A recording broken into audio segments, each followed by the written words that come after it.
Mengapa sih orang Kristen diperbolehkan makan daging babi? Bukankah hukum Musa yang ada di dalam Perjanjian Lama melarang untuk mengonsumsi daging babi? Dan bahkan Tuhannya orang Kristen sendiri dalam keadaannya sebagai manusia tidak makan daging babi. Lalu kenapa pengikut-pengikut Yesus malah makan daging babi? Alasan yang pertama, mengapa Tuhan Allah melarang bangsa Israel untuk tidak mengonsumsi daging babi adalah karena pada masa itu, orang-orang yang memakan daging babi adalah orang-orang kafir yang menyembah berhala.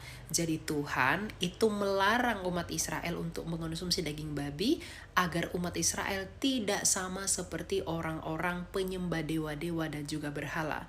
Hal ini Anda dapat lihat dalam Yesaya 66 ayat 17. Dan tidak hanya tentang makan babi, Tuhan sendiri melarang orang Israel untuk tidak memasak anak kambing di dalam air susu induknya dalam Ulangan 14 ayat 21. Mengapa Tuhan melarang itu? Karena pada masa itu orang-orang penyembah pagan melakukan tindakan tersebut untuk menyuburkan tanaman. Jadi Tuhan melarang tindakan itu agar tidak menjadi sama dengan penyembah-penyembah berhala.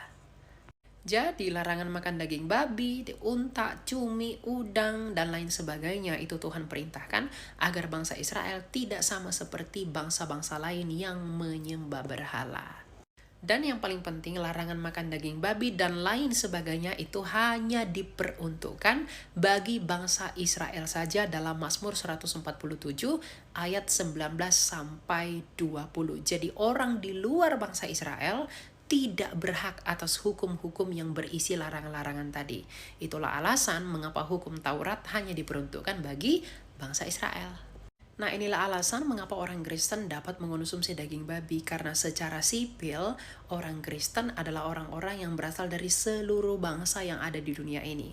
Sedangkan hukuman mengenai larangan-larangan tadi hanya diperuntukkan yang secara sipil bagi bangsa Israel saja.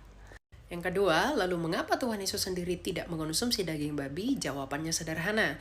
Merujuk dari penjelasan saya yang pertama bahwa secara sipil, hukum larangan-larangan tadi hanya mengikat orang Israel dan bangsa Yahudi. Sedangkan Tuhan Yesus sendiri merupakan seorang Israel dan seorang bangsa Yahudi dari keturunan Yehuda, dari keturunan Daud. Maka secara sipil, hukum larangan-larangan tadi itu mengikat Yesus Kristus dalam keadaannya sebagai manusia, yang artinya Tuhan Yesus harus tunduk kepada hukum-hukum itu.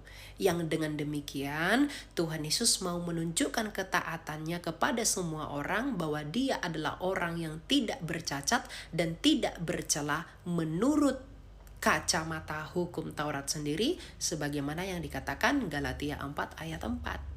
Jadi Tuhan Yesus tidak mengonsumsi daging babi karena ia adalah orang Yahudi yang harus tunduk kepada hukum yang dikhususkan bagi bangsa Yahudi itu sendiri. Yang dengan demikian Tuhan Yesus mau menunjukkan ketaatannya bahwa ia adalah orang yang tidak berdosa, ia adalah orang yang tidak bersalah, dan dia adalah orang yang tidak bercacat dan tidak bercela menurut kacamata hukum Taurat itu sendiri. Yang dengan demikian ia dapat menjadi korban penebus salah yang tidak berdosa dan tidak bercacat di hadapan Allah Sang Bapa. Nah, lalu mengapa orang Kristen dapat mengonsumsi daging babi? Jawabannya sederhana. Tuhan Yesus sendiri dalam Matius 15 ayat 11 mengatakan, bukan apa yang masuk ke dalam mulutmu dan perutmu yang menajiskanmu, tetapi apa yang keluar dari mulutmu, itulah yang menajiskanmu. Maka dari itu Rasul Paulus memiliki argumentasi yang senada dalam Kolose 2 ayat 16 dan 17. Ia berkata, janganlah kamu mau dihakimi mengenai makanan minuman, hari raya, hari sabat, dan bulan baru, karena semuanya itu hanyalah bayangan, sedangkan wujudnya adalah Kristus. Jadi itulah alasan mengapa orang Kristen secara universal dapat mengonsumsi daging babi, karena kerajaan sorga dan kerajaan Allah tidak berbicara tentang makanan minuman, tapi tentang pertobatan dan kasih karunia. Tuhan memberkati.